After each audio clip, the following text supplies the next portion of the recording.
I'm 30 years old. Not one of my friends has children. Zero. No one. No one's having kids. Do you know how hard you need to abuse a mammal to make them not have children? Like for real. Like let's step here back a moment, right? Never thought of it that way. Yeah, look, GDP goes up. People have have enough food, and whatever. No one's having kids, and this is across the world. This is across both the West, the East, everywhere. It's happening. There's a thing that happens, especially with younger like even younger than me. Like the kids are like 18 today. There's a huge problem where they don't dance. No one dances. They go to clubs and they don't dance. Why is this? Because you get recorded.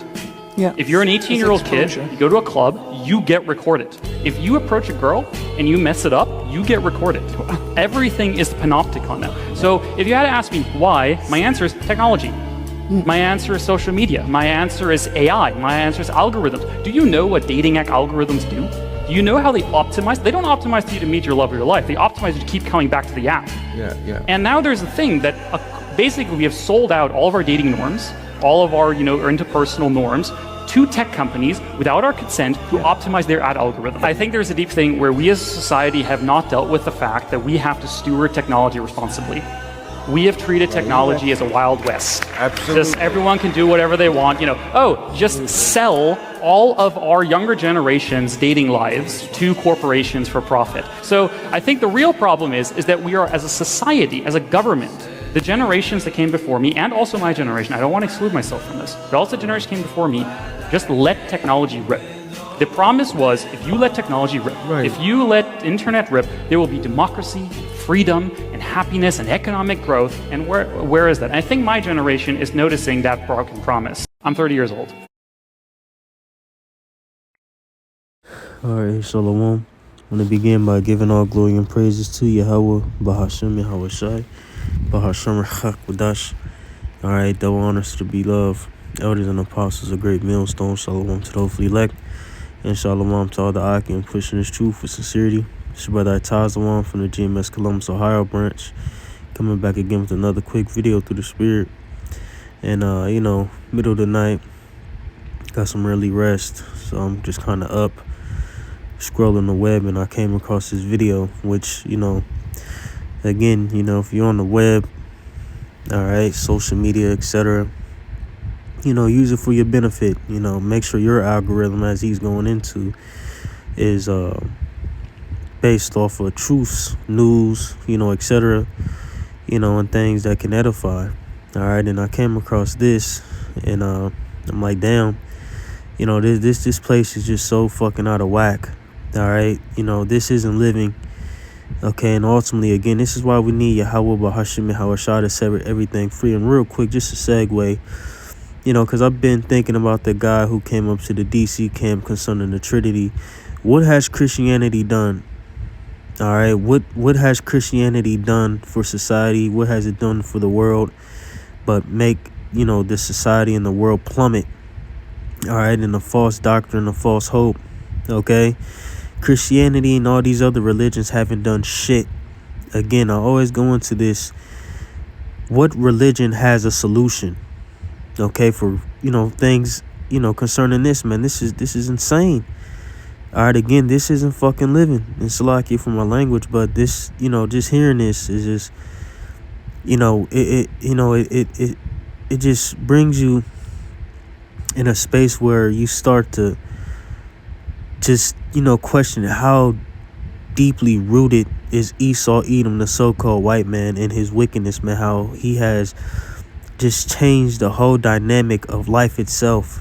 All right. And again, we know why. Ultimately, the Heavenly Father set this man up, for the elect's sake, ultimately, the governing body of Yahweh Shah, to see how far gone the world can actually get. All right. And again, technology and things, has its benefits, but it has done nothing but make things worse. All right. For the human experience, man. Okay. Real quick, I want to go to this. Where we at, books? Psalms. 82 and 5. Psalms 82:5, it reads, it says, they know not, neither will they understand. They walk on in darkness. All the foundations of the earth are out of course, right? The human experience is just all out of whack.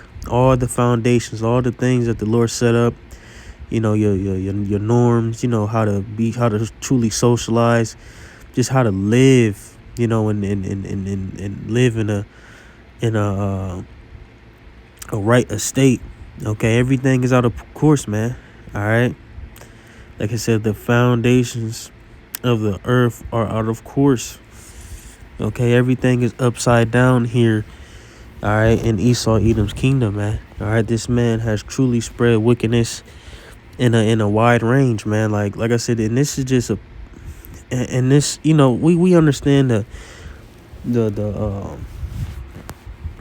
deeply rooted things Esau does. All right, pillaging, all right, rape, robbing, murder, things of that nature. But the rabbit holes go so deep. Like hearing this is just like, this man, like I said, he's just anti-life. He's anti-life, man. This isn't living. Like you said, one of the first commandments that the Lord gave men was to what? Genesis 1. Where we at? When is the 5th day?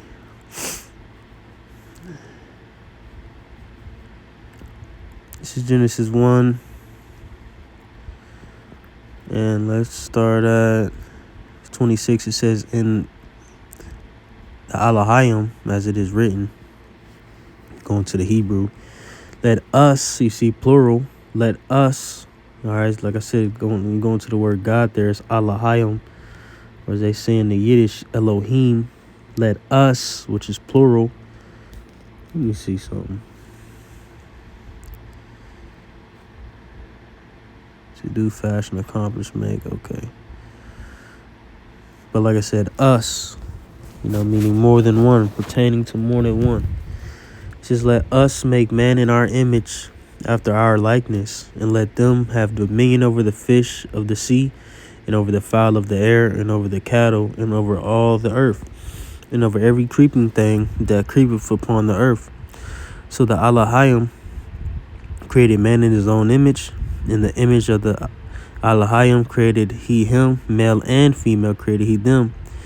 And the Alahayim blessed them, and the Alahayim said unto them, be fruitful and multiply, and replenish the earth, and subdue it, and have dominion over the fish of the sea, and over the fowl of the air, and over every living thing that moveth upon the earth. Right, that was one of the first commandments given to man.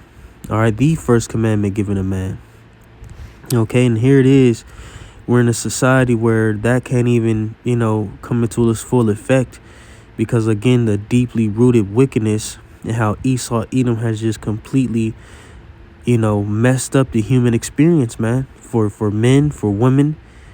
All right, he has allowed women to be put on a pedestal, men degraded, men taken out of their masculinity. All right, again, Esau Edom's wickedness is so deeply rooted.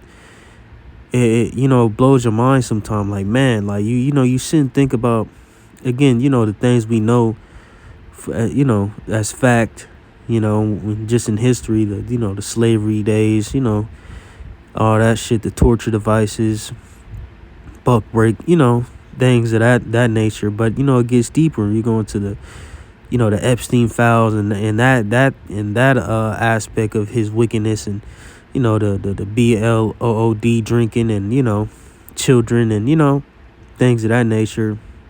But even on this level, which may not seem as huge or significant in wickedness, but this is fucking wicked. Like I said, again, this man has taken everything that the Heavenly Father said was good in Genesis, via the angels, via the Alahayim, and said, nah, this ain't good enough. Again, let's make dating apps. That shit is off. When in the scriptures, you had arranged marriages. You had men who had multiple wives. Or you had family structure. And all that shit is gone. All of that shit is gone under the hands of Esau Edom. That's why the Lord has to take this man out the way. It said in Thessalonians, taken out of Second Thessalonians, the second chapter. Let me just go to Second Thess 2. This is Second Thessalonians 2. Let's start at 3. It says, let no man deceive you by any means, for that day shall not come, except there come a falling away first, and that man of sin, it's like that man of sin be revealed, the son of perdition, right? And that's concerning Esau, Edom, the so-called white man. He's the son of perdition, all right? And he's the man of sin, all right? And he has been revealed, man. And again, you know, who has done this? Who has brought this to pass? Not the so-called black race, not the so-called Native American, Mexican race. Shit, going even as far as some of the heathen, the Hamitic race, which, you know, they learned a lot of the wickedness and things from these different races and integrated them to their system and created a clusterfuck, a conglomerate of evil. But ultimately, Esau, Edom, you know, and his devices, all right, you know, he has spread this, and that's why he's a known, or when you go into it, Malachi, the first chapter, the border of wickedness, man. Anywhere this man steps foot, wickedness springs forth, man. And, you know, ultimately, you know, with him inheriting the whole planet, you know, concerning his blessing, he has, you know, operated and governed the world in wickedness, man. All right, putting his technology as the forefront, which ultimately, again, has done nothing but, you know, took a turn for the worse, man, to the point where you're psychologically, you know, and physically and mentally just changing the human experience into a nightmare, you know, for men, women, and children, man. All right, via, you know, social media, cameras, again, all that shit. Like I said, it has its benefits. It's, you know, it's good for me, you know, but it has messed things up, man. You got to think back when there weren't cameras, etc. People were happier. Or when you had just the little Polaroid joints, you know, which that was good. You had fucking photo books. I remember that shit, photo books, you know. But now you know, people are so afraid of being embarrassed. You know, viral moments. You know what I'm saying? Is bad. Anyways, jumping back. Verse 4 said, who opposeth and exalteth himself above all that is called the Most High, or that is worship, so that he as the Most High sitteth in the temple of the Most High, showing himself that he is the Most High. Right? And see, that's the thing. That's why he has all these things. You know, data centers. He can collect data and, you know, create algorithms, and, you know, because he's trying to be like the Most High. He's trying to be in control of everything. He's trying to sway and encapsulate the minds of the people, man, all across the planet. All right, mentally, you know, mental fuck. All right, everyone on the planet, man. This is crazy. Continuing, remember ye not that when I was yet with you, I told you these things, and now ye know what withholdeth. It's like it. And now you know what withholdeth, that he might be revealed in his time, right? And that's what's happening now. This man is being revealed in his time. For the mystery of iniquity doeth already work. Only he who now letteth will let until he be taken out of the way, right? Until he who letteth, until only he who now letteth will let until he be taken out of the way, right? And that's what's about to happen. The Lord's about to take this man out of the way. Okay?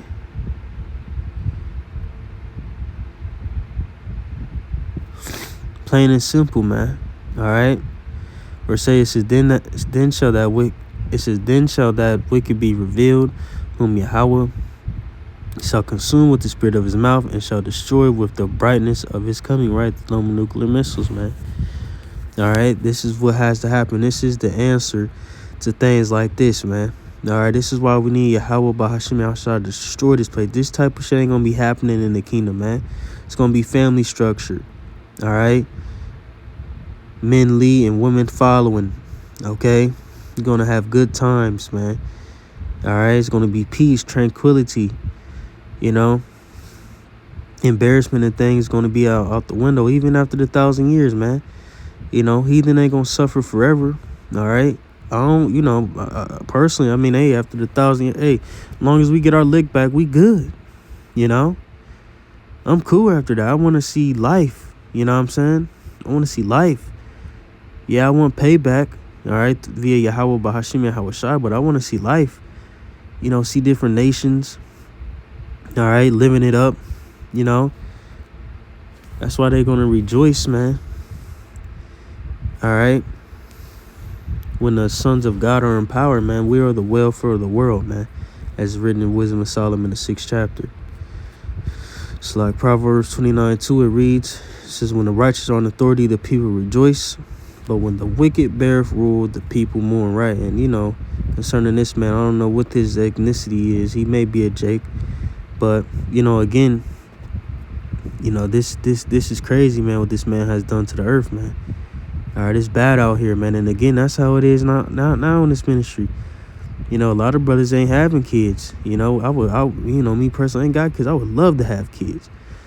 Of course, the Lord, put, my lot, on the, how it is, which prohibits, what I'm saying, the kid situation. But I would love to have kids, love to be a father. The way I treat my nieces and nephews when they are around, man, I'm, the fun guy, your legacy, man, you know what I'm saying? Your offspring, it's a beautiful thing, man.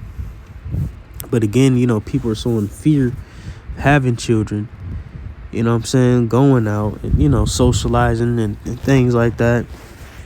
Just because of the way things are set up, man. But I'm going to call it that, man. We'll try to get some more rest before work. But yeah, man, this man has to go. We need deliverance from this wicked place, man. All right, so with that, gonna give all glory and praises to Yahweh, Bahashim, Yahweh Shai, Bahashim, Shalom.